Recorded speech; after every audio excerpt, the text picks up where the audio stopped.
They're coming to get you, Barbara.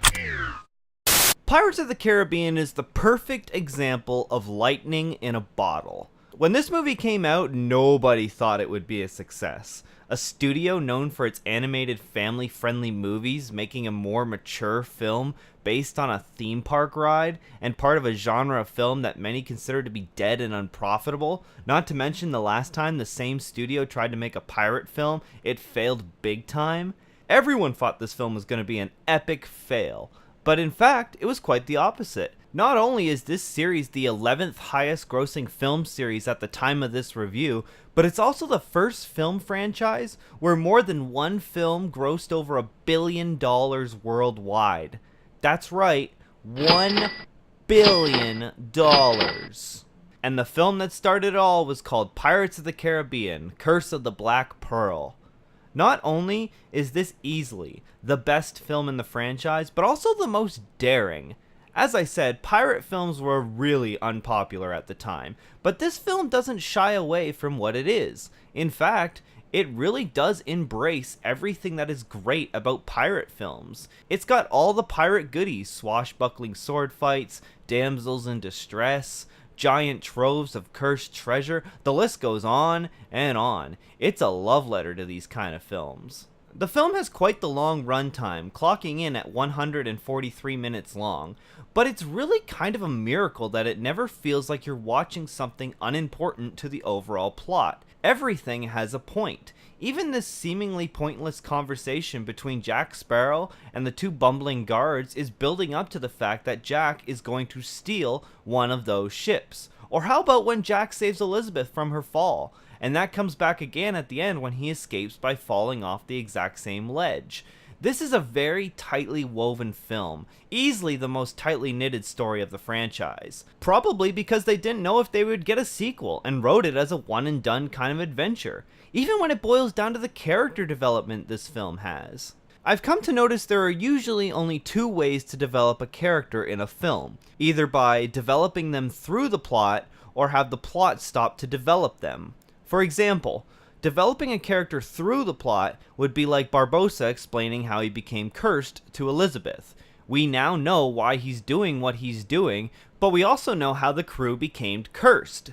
That's both exposition and character motivation explained in the same place. An example of developing a character by stopping the plot would be like the dance scene between Jack and Angelica in the fourth film. It doesn't further the plot is currently about them heading to the mermaids, but it does explore the relationship between the two characters a bit more. Granted, we do learn a bit about the ritual in that scene, so that's a bit of exposition, but that's not the scene's focus. The focus is on showing Angelica and Jack flirting with each other. The focus on this scene is both exposition and learning about Barbossa's motivations. When it comes to developing characters, both are fine, but the first is always the better of the two options. The more you can keep the movie moving forward, the better. This film does that incredibly well. I can't really think of an example where the film stops to develop or explore these characters, which again only proves how well written this film is. While we're on the topic of characters, let's talk about them, starting with Jack Sparrow. Jack isn't the protagonist of the first film, that would be Will Turner. Jack is the deuteragonist, and the franchise's breakout character who would later become the protagonist as the films went on. It's not difficult to see why. He's easily the most entertaining character in the film. Just look at his introduction. What a perfect summary of an entire character. Jack sails in looking utterly ridiculous, yet has so much swag he looks grand and epic doing it. And yes, swag is the word I'm using. I'm an internet reviewer. I can't always sound intelligent. He avoids danger either by pure calculation or dumb luck, and you're not exactly sure which. Bribes a man with a few shillings, but steals even more money from that same man when his back is turned. In just a few minutes, you've learned he's conniving, a trickster, and we've learned he's eccentric, and used to surviving by the skin of his nose. Pretty much everything you need to know about that character in just a few minutes. Johnny Depp's portrayal is also to be commended. You can't really imagine anybody else playing this character. Johnny Depp and Jack Sparrow are pretty synonymous. Jack Sparrow is the best part of not just this film, but every film in this series. No doubt about it. We also have Will and Elizabeth. Will is a decent enough character, a man who has to get back in touch with his roots and embrace his pirate bloodline. He also looks like the classic swashbucklers of old films, like Errol Flynn. He's an okay character, and Orlando Bloom is good in the role, but Elizabeth, I find, is the much more interesting character. Granted, she's kind of a damsel in distress, but she's not incompetent. She still manages to help out as much as Will and Jack. She still has her own unique personality and her own agenda. She's quick thinking, no nonsense, and feisty. She's a character to save, not an object, which is good, because this character could have easily been a Mary Jane type of character. Will and Elizabeth's love story isn't all that strong or compelling, but it's not horrible, and they don't really focus on it a lot. It serves its purpose, and they're both used as great introductions as outsiders looking into the pirate world. The last main character in the film is the villain, Barbossa. First off, Geoffrey Rush was born to play a pirate, completely disappearing into the role. He chews the scenery in the best of ways, but never loses intimidation or understanding. The scene where he's living vicariously through Elizabeth's satiated hunger is legitimately creepy, but at the same time you can't blame him.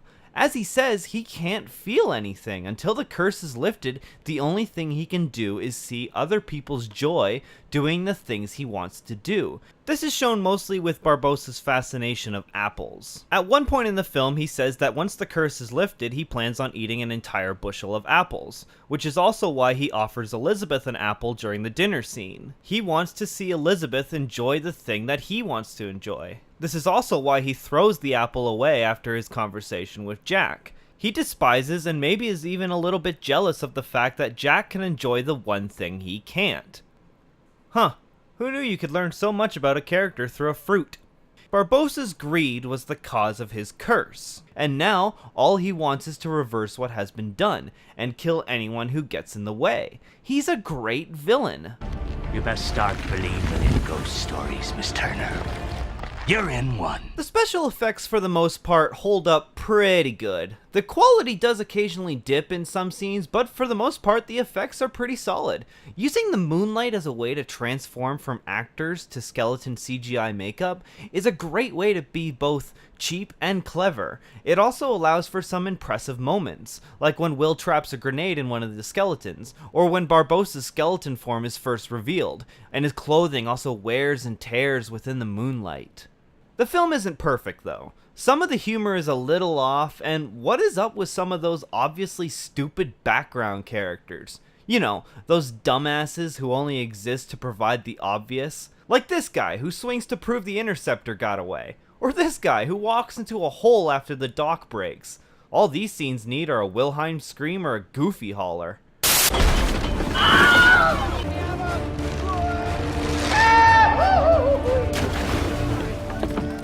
Also, some of the plot points don't exactly wrap up all that well. Like, why did Elizabeth use Will's last name and not her own? They imply some sort of supernatural element, but it's just kind of brushed off with, I don't know, and never brought up again. With a couple of memorable characters and some great performances, particularly from Johnny Depp and Geoffrey Rush, it embraces everything that is cool about being a pirate with no shame.